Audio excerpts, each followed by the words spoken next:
She clinked her champagne flute and lifted it just enough for the entire room to catch the sparkle. "This is my husband, Noah," she announced with a wicked grin. "He'll be waiting on you tonight. At least he's finally doing something worthwhile." Laughter exploded through the room like a cruel symphony. Some guests applauded. Others exchanged those smug glances that wealthy people perfect when they're convinced of their superiority. I stood motionless for a heartbeat, my tray trembling slightly from the tension coursing through my grip.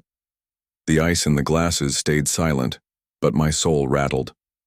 My wife, Madison, radiated confidence in her silk emerald dress, her golden hair sculpted into an elaborate updo that probably cost more than most people's monthly wages.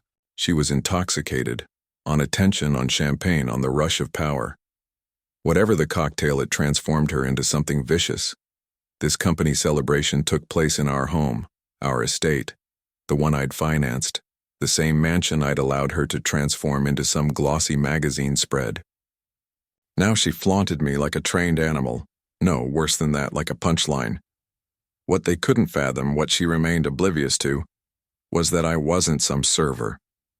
I was the phantom who constructed this empire from the shadows, the CEO, the architect, the mastermind behind the holding corporation that had devoured Madison's precious boutique venture 2 years prior, wrapping it in layers of shell companies to keep me completely invisible.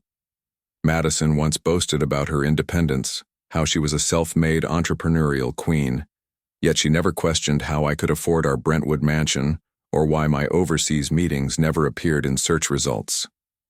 She didn't bother investigating as long as I stayed invisible and covered every expense. She was content treating me like an ornament in our own sanctuary.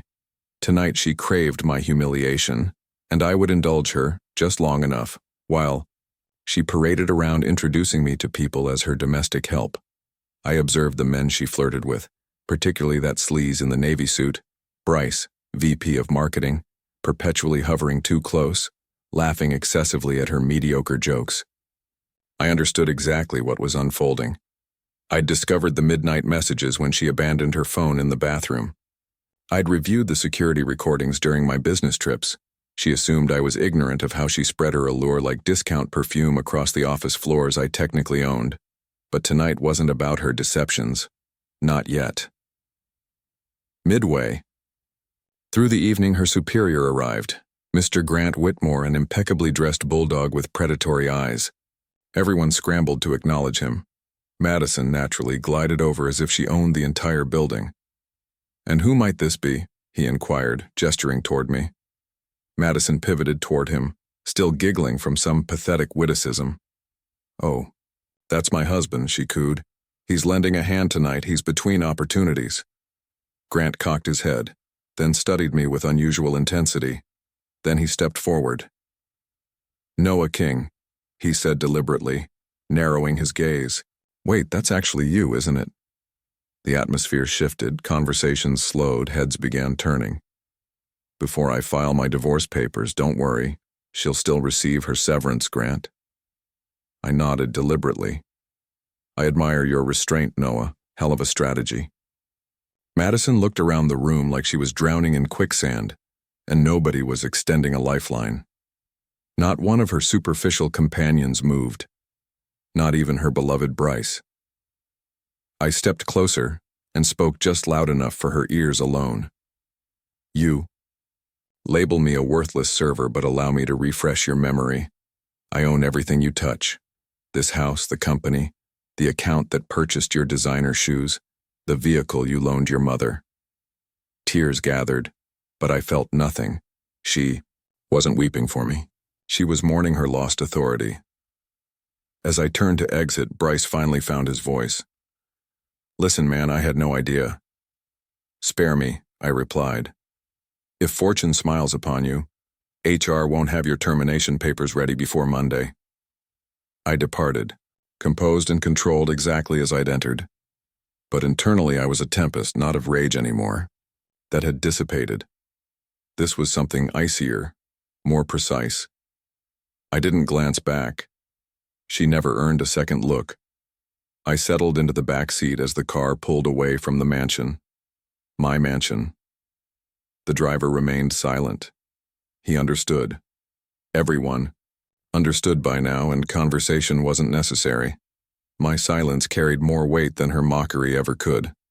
City lights blurred past the window, but my mind was sharper than it had been in months, perhaps years. I replayed every moment, not just tonight but the previous 2 years.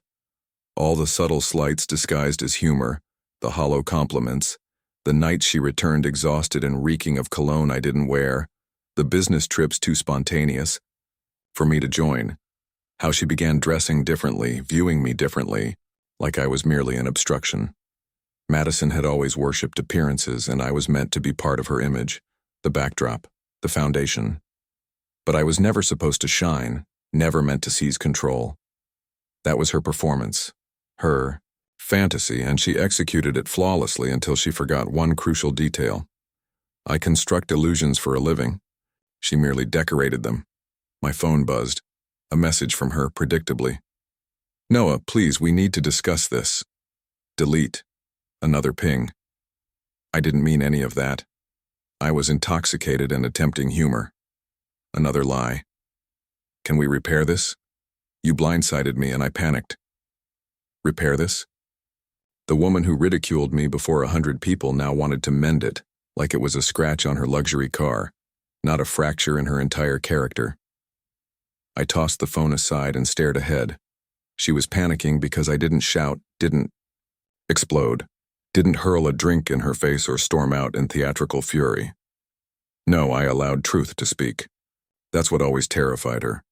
Silence control my calculated coldness. When I reached the downtown penthouse, the doorman opened the glass entrance as if expecting me, because he was. I'd purchased this sanctuary 6 months ago, quietly, with cash, furnished it in secrecy, established utilities under a holding name. Madison believed I was conducting business in Europe last month. I was here orchestrating my escape. Everything unraveled from the comfort of my leather chair and a security monitor. I walked in, poured myself a drink, one I wasn't serving to anyone else, and finally released the breath I'd been holding since she set down that glass. That precise moment was the click, the transformation. She wasn't mine anymore. The woman I'd married perished the instant she chose her ego over respect. The rest was mere pretense, but now the charade was finished. Another message. "I can't sleep. Are you truly abandoning me like this?" No response. Let her lie awake. Let her finally sit in silence and hear truth echo back at her. She gambled, with something she couldn't afford to lose. The man who built her entire universe without ever demanding recognition. She took him for granted, and now he was gone. I didn't appear at the office the following morning. I didn't need to. By 8 a.m., HR had distributed the internal announcement. Bryce Miller suspended indefinitely, pending investigation. By 9:15, department heads had examined ownership charts of Madison's company, ownership that led directly to me. By noon, every single one understood that the man Madison paraded as a nobody was the one who signed their paychecks. But I wasn't contemplating victory. I was reflecting on the lies, the trivial ones, the venomous ones, the ones she told with a smile over breakfast, and the ones she spat like poison during arguments, like when she told her friends I'd forgotten her birthday, when I'd actually flown her parents from Miami and arranged a rooftop dinner under the stars. She claimed I'd abandoned her last minute, that I always vanish when it matters. They didn't. No, she was the one who never appeared, or when she collapsed on the couch, weeping about work exhaustion, begging for space while Bryce texted her about missing the way she moaned his name. She weaponized empathy, played victim while juggling 2 lives, and I allowed it because I'd loved her once, because I thought I could repair something broken at its core. At 4:37 p.m., my attorney called. "It's begun," he said. "What's her tone?" "Panic," he replied. "She's claiming emotional manipulation drove her to the affair and wants to salvage the marriage." I nearly laughed. Of course. She finally grasped what she was losing. She's also concerned about her image, the company's reputation, her brand, the women's leadership campaign. "I hold the trademark," I said icily. A pause. "You want to proceed with the divorce announcement?" I didn't hesitate. "Draft it. Include The part where I'm donating her share to a foundation for women in genuine need. Another pause, then a chuckle. You're ruthless. I corrected. That night, I stood by the penthouse window, watching the city pulse below. For the first time in ages, I didn't feel like I was performing. I wasn't suppressing fury, analyzing disappointment, or dissecting Madison's latest mood swing like a business crisis. I was simply still until the knock came. I didn't answer, I didn't budge, I knew it was her. She'd sobbed through the elevator ride, rehearsing some sob story for the front desk. Perhaps she brought that perfume I once enjoyed. Maybe she wore those heels from our first meeting, hoping nostalgia might soften me. But nothing could. I let the silence stretch until she surrendered. Then my phone illuminated. You're actually doing this? Destroying everything? No, I wasn't destroying anything. She had, 3 days ago. I didn't block her. I wanted her to witness everything, every headline, every share, every tagged photo of Bryce departing with his possessions, head bowed, dignity obliterated. I wanted her to scroll past the press release naming me sole shareholder and controlling executive of the holding group that owned her cherished empire. She didn't respond publicly, naturally. She still clung to the facade, still prayed silence, might erase humiliation. But I knew Madison better than she realized. She wasn't quiet from shame, she was plotting. The next message arrived late at night. I was furious. I thought you'd stopped caring about me. I stared at it, the audacity, the historical revision. Bryce just made me feel seen. Seen. The same Bryce who couldn't spell quarterly correctly in emails. The one who asked during a Zoom meeting what liquidity ratio meant, like he'd never held a calculator. That Bryce made her feel seen. I didn't reply, I never would. That was her final error, assuming I still needed closure, believing she could weep her way back into the warmth she'd incinerated. The next morning, she appeared at the office unannounced. Security buzzed me, confused. I instructed them to admit, I wanted to witness desperation on her face. She entered like a shadow, somehow diminished. Maybe it was her posture sagging without artificial pride supporting her, or maybe I was finally seeing clearly. Noah, she whispered, can we talk? I gestured toward the chair facing my desk but remained silent. She sat slowly, eyes glossy, hands restless. I don't even know where to begin. You begin, I said, by acknowledging that you destroyed everything. Not me, not work, not some imagined distance between us. You. Her lip quivered. She attempted to catch a tear before it fell. I messed up, I realized that, I didn't think. No, you didn't, I interrupted. You didn't think when you lied, when you mocked me in my own home, when you let your side piece boast about knowing your body better than your husband ever will on a company retreat that I funded. She froze. Color drained from her face. She didn't know I knew that, but I did. People talk, and when you own the room, they whisper to you. I leaned forward, voice low. I could obliterate you, Madison. Professionally, publicly, legally, financially, you understand that, right? I know, she croaked. But I won't, I said. Her eyes widened with confused hope. Because you're not worth the effort anymore. That somehow wounded her deeper than any threat could. She stood trembling and walked out. No more tears, no more pleas, just silence. And this time I let her go, not because I'd finished being angry, but because I was finally free. I didn't watch or leave. I kept my gaze on the window behind her, the skyline beyond the glass. Allowing her to depart without a word was the most powerful statement I'd ever made. There was no need to slam the door on her. Life was already doing that for me. The following week, I met with my legal team. Madison's attorney had sent a proposal, a pathetic one. She wanted to retain personal assets, apparently including a Bentley, the Aspen condo I'd never liked, and 40% of a company I legally owned completely. My lawyer looked up from the documents. You want to make this ugly? No, I said. I want to make it permanent. We drafted our own offer, generous by court standards, brutal by emotional ones. No assets, no buyouts, no leverage. She could keep the shoes, the jewelry, and the fake art she thought made her look cultured. The house? Gone. The company? Gone. The lifestyle? Cancelled. When the proposal reached her, she didn't respond for 3 days. Then came the predictable move. A handwritten letter on lavender stationery. A desperate Hail Mary of nostalgia. Do you remember our first apartment? The broken sink? The tiny kitchen? How we used to sit on the floor with takeout containers. We were happy, Noah, before. All the noise, before the money. You held me like I was your whole world. I miss that. I miss us. Can't we go back, start again? The answer lived in the silence that followed. That girl from the tiny kitchen no longer existed. She'd been replaced by a woman who let another man undress her in a cabin while I built her future. The only thing she missed now was the power I'd given her. I didn't reply. Instead, I booked a flight somewhere quiet. Ocean view. No cameras, no boardrooms, no betrayal in stilettos. As the plane cut through clouds, I leaned back and stared at the sky. I wasn't angry anymore. I wasn't grieving. I was aware of what I'd tolerated, how easy it is to mistake arrogance for confidence, how love, when one-sided, isn't love at all. It's charity.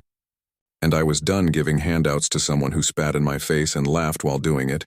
She'd learn, not because I'd teach her, but because life has a habit of showing mirrors to people who hide behind masks too long.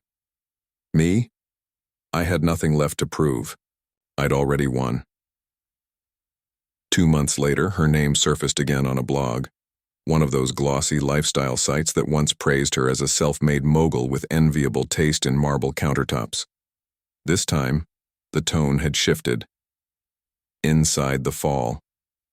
Of a fashion queen, divorce scandal, and the CEO she never saw. She must have believed going public would salvage something, perhaps her dignity, maybe sympathy. The article painted her as a misunderstood wife, betrayed by a secretive husband, with controlling tendencies. She claimed I'd blindsided her, manipulated her, set her up to fail. I read the entire piece with scotch in hand and a slight smile on my face. Not because it hurt, but because it didn't. The woman in that article wasn't describing me. She was creating a fantasy villain so she wouldn't have to face the truth in the mirror. She could lie to the press, but she couldn't lie to herself at 3 a.m. when she rolled over to an empty bed and found nothing from me on her phone. That silence was her new reality, and I knew it echoed louder than anything I could ever say. What she didn't know was that I'd already moved on. Not to another woman, not to some rebound fling like she probably expected. I moved on to peace, to mornings without suspicion, nights without resentment, a life without constantly tiptoeing around someone else's insecurities disguised as ambition. I purchased a vineyard in Sonoma. Quiet, secluded, a place with soil, not marble, real roots instead of polished illusions. I'd always wanted to learn winemaking. Madison thought it was a waste of time, a rich man's hobby, but she was wrong as usual. It wasn't about wine. It was about building something I could feel with my hands, something honest. One day, walking through the vines barefoot and muddy, my phone buzzed again. Her name still not deleted. Maybe I kept it as a reminder of what I'd survived. Just saw the article. I know you probably despise me. I get it now. Everything I wish I could take back. She still didn't understand. It wasn't about hate. I didn't hate her. I'd forgotten her, and that's worse.